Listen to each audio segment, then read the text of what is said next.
महाराज जी, को आपके शांति बताए हुए पहुंचाती मार्ग है। पर चलने की छोटी सी कोशिश भी करती हूँ और राधा राधा नाम भी जप करती हूँ। महाराज जी, कभी कभी मेरे मन में एक शंका उठ जाती है कि कहीं मैं ये सब दिखावा तो नहीं कर रही, कहीं मेरी भक्ति किसी को देखकर उत्पन्न तो नहीं हो रही। तब मन बहुत घबरा जाता है, मैं भीतर से सच्ची भक्ति का भाव क्यों स्थिर नहीं कर पा रही महाराज जी। अगर हम दिखावे में भी भक्ति कर रहे हैं तो हमारा जीवन धन्य हो जाएगा।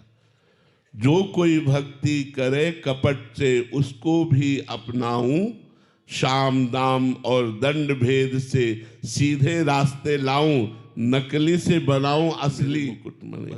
यदि हम कपट भरी भक्ति करें, यदि हम दिखावे की भक्ति करें तो एक दिन ऐसा झटका लगेगा, साम दाम और दंड भेद से सीधे रास्ते लाऊं।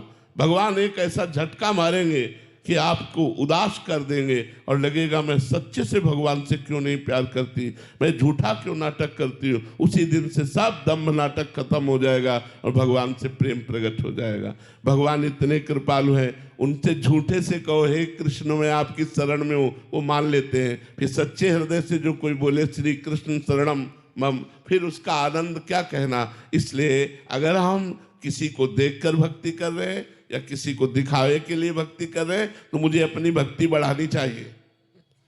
मुझे ये नहीं सोचना चाहिए कि मैं नाटक कर रही हूँ, वो नाटक एक दिन सत्य हो जाएगा। प्रारंभ सबकी भक्ति स्वार्थ से होती है, कामना से होती है, दिखावे से होती है कि चार लोग मुझे कहें भक्त है, और जब भक्ति रंग लाती है तो छुपा लेती है।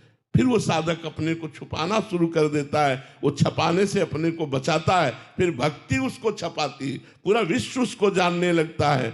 भक्ति का रंग चाहे आप झूठे से भी धारण करो, वो एक दिन सही हो जाएगा। नकली भक्ति करने में भी असली भक्ति का रंग आ जाएगा। एक दिन एक राजा का एक सरोवर था जिसमें मछलियां पाली गई थी, और वो मछलियों की सेवा करने आता था, और उसने मछलियों की रक्षा के लिए एक नियम लगा रखा था, अगर कोई मछली को मारेगा तो उसे प्राण दंड दिया जाएगा, राज आज्ञा। एक दिन एक गरीब मछुआरे ने देखा कि बहुत सी मछलियां हैं, पर उसने सुन रखा था प्राण दंड मिलेगा, तो उनका 2 मिनट में सैकड़ों मछली मार लेते हैं, कौन देखता है। और वो तालाब में जाल फेंक करके मछलियों को समेट ही रहा था कि घोड़ों की टाप की आवाज सुनाई दी। धूल देखी तो लगा कि राजा की सवारी आई। उसने कहा अब तो पक्का मारे गए, तो जाल को मिट्टी में दबा दिया, कपड़े उतार दिए और मिट्टी से ऐसे संत वेश बना लिया। संत वेश बनाकर आंख मूंद कर बैठ गया। उसने सोचा प्राण बचाने का एक उपाय यही है।